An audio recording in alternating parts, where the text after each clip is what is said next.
જામનગરમાં ગયા અઠવાડિયે બેડી વિસ્તારમાં એડવોકેટ હારૂન પલેજાના મર્ડરની ઘટના બનેલી હતી, જે સંદર્ભે માનનીય એસપી સર દ્વારા એક એસઆઈટીની રચના કરવામાં આવેલ છે અને આ એસઆઈટી દ્વારા અલગ અલગ આરોપીઓની શોધખોળ તેમજ તજવીજ કરવામાં આવેલી હતી, જે તપાસના અનુસંધાને ગઈકાલે અને પરમ દિવસે એમ કુલ 2 આરોપીની અટક કરવામાં આવેલા છે, જેમાંથી એક આરોપીનું નામ છે બશીર જુસબ સાઈચા અને બીજો એક છે સિકંદર નૂર મોહમ્મદ સાઈચા। આ બંને આરોપીને રિમાન્ડની તજવીજ ચાલુ છે અને બાકીના આરોપીઓ શોધખોળ કરવા માટે આગળની તપાસ ચાલુ છે।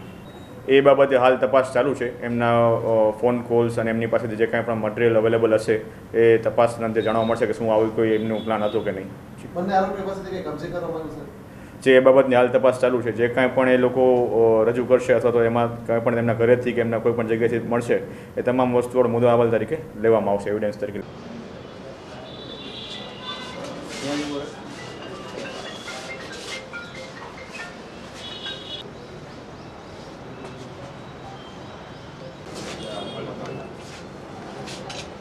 एक मिनट